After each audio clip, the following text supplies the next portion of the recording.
Assalamualaikum warahmatullahi wabarakatuh. Perkenalkan, nama saya Fatah Adi Prasetyo, NIM belakang 217. Pada kesempatan ini saya ingin menjelaskan mengenai informasi dalam praktek mata kuliah Sistem Informasi Manajemen. Langsung saja ke materi yang pertama, yaitu informasi sebagai salah satu faktor penting penentu keberhasilan. Pada tahun 1961, di Roland Daniel dari McKay dan Company memperkenalkan istilah CSF atau Critical Success Factor atau faktor penting penentu keberhasilan dalam industri asuransi. CSF diidentifikasikan sebagai pengembangan personal manajemen agen pengendali profesional admin dan dalam rangka menciptakan produk-produk terbaru.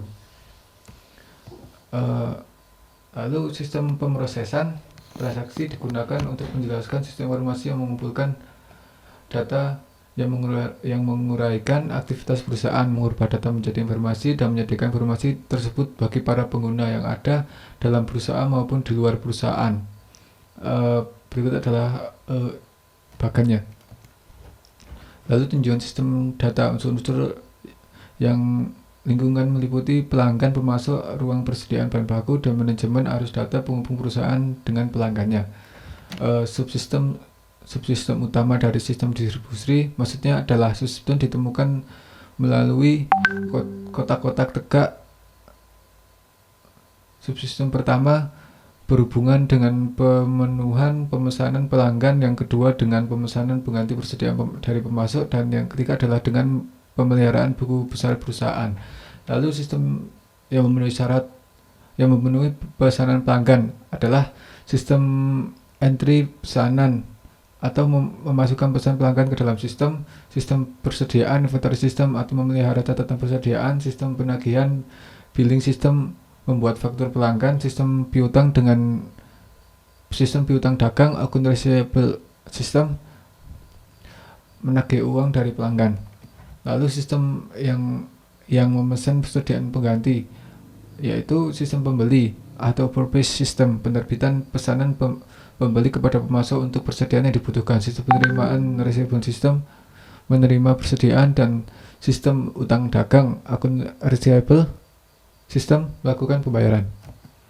Lalu sistem yang menjalankan proses buku besar, yaitu pertama sistem buku besar atau General Ledger System, adalah sistem akuntansi yang menggabungkan data dari sistem akuntansi yang lain dengan tujuan untuk menyajikan gambaran keuangan operasi perusahaan secara gabungan.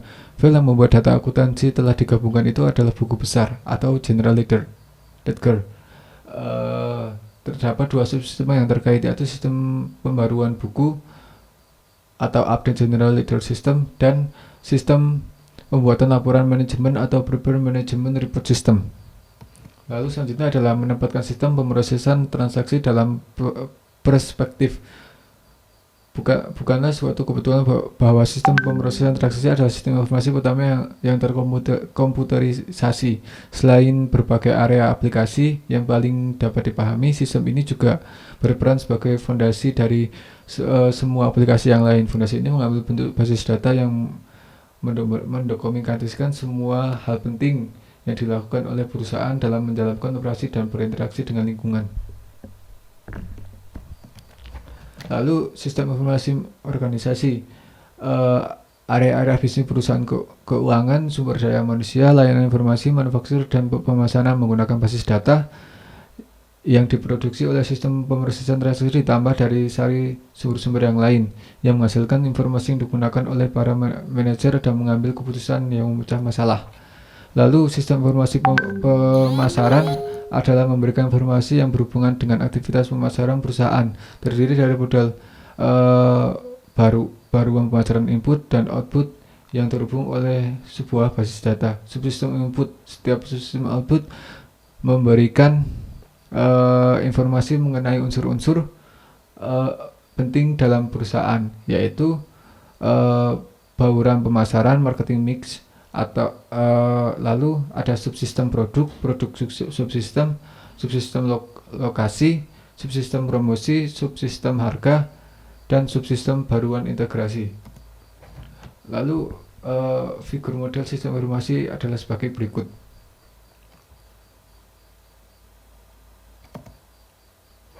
Sistem informasi sumber daya manusia dan manufaktur. Sistem informasi sumber daya manusia atau human resource informasi subsistem memberikan informasi kepada manajer perusahaan yang berkaitan dengan sumber daya manusia perusahaan. Sistem informasi manufaktur atau manufacture information subsystem memberikan informasi kepada seluruh manajer perusahaan yang berkaitan dengan aktivitas keuangan operasi manufaktur dalam perusahaan. Ini adalah bahkan model sistem sumber daya manusia yang dimana adalah basis data yang bermula dari subsistem input berupa subsistem perusahaan transaksi, subsistem riset operasi daya manusia, subsistem integrasi sumber daya manusia, lalu dimasukkan datanya ke basis data HRIS, lalu outputnya diberikan kepada subsistem perencanaan tenaga kerja, subsistem rekrutmen, subsistem manajemen tenaga kerja, subsistem komputasi, dan yang lain-lainnya.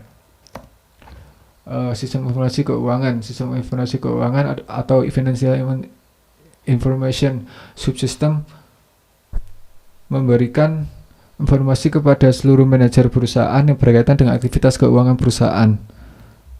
Sistem informasi eksekutif atau executive information system atau biasa disingkat EIS adalah suatu sistem yang memberikan informasi kepada para manajer di tingkat yang lebih tinggi atas kinerja perusahaan secara keseluruhan.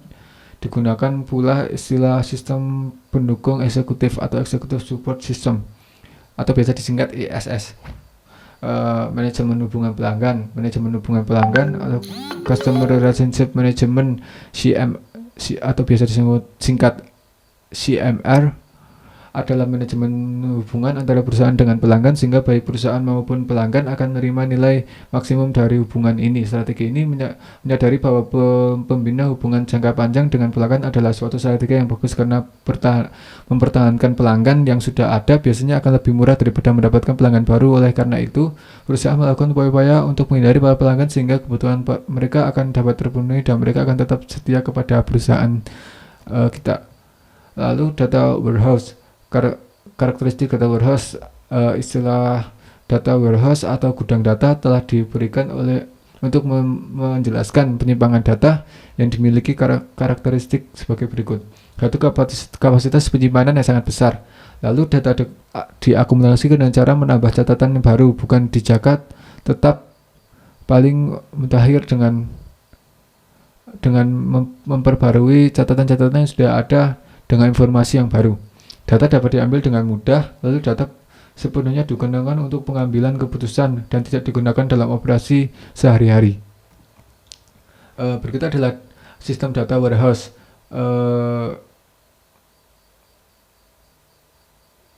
Ilustrasinya seperti ini ya. Lalu bagaimana data disimpan dalam tempat penyimpanan gudang data. Seluruh data mengenai subjek tertentu disimpan bersama dalam suatu lokasi yang biasanya terbentuk sebuah tabel. Data tersebut meliputi data berintegrasikan seperti nomor pelanggan, data deskriptif seperti nama pelanggan, dan data kuantitatif seperti penjualan bulan ini.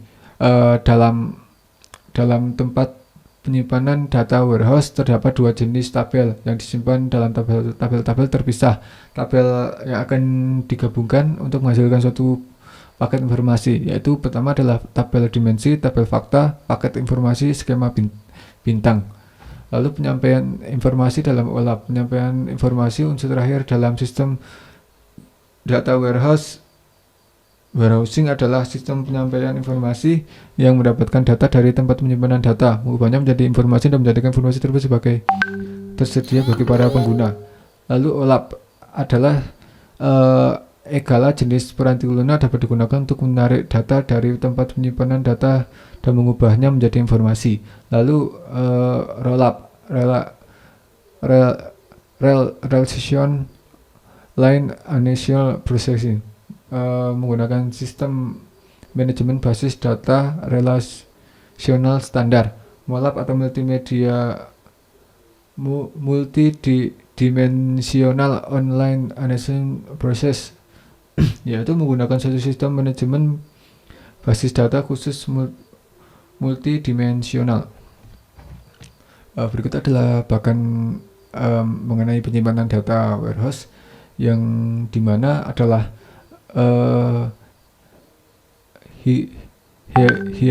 hierarki 1, 2, dan 3 dalam menjelaskan tentang pelanggan, tenaga penjual, dan waktu, yang ringkasan informasi penjual bersih untuk wilayah penjualan barat dan diinformasikan terinci kepada penjual untuk tenaga penjual data, lalu diinformasikan lagi ke data perinci untuk unit penjualan untuk tenaga penjual. Data mining atau penambangan data. Data mining adalah proses menemukan hubungan dalam data yang tidak diketahui oleh pengguna. Data mining membantu pengguna dengan menentukan hubungan dan menyajikan dengan cara yang dapat dipahami, sehingga hubungan tersebut dapat menjadi dasar pengambilan keputusan. Terdapat 2 cara dalam melakukan data mining, yaitu adalah verifikasi hipotesis dan penemuan pengetahuan.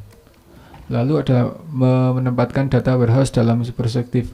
Kebutuhan akan data warehousing selalu ada sejak dulu, namun teknologi informasi dibutuhkan untuk mendukungnya baru tersedia dan terjangkau belakangan ini. Terima kasih presentasi dari saya. Mohon maaf jika ada salah kata yang terucap dari saya. Kurang lebihnya juga terima kasih. Wassalamualaikum warahmatullahi wabarakatuh.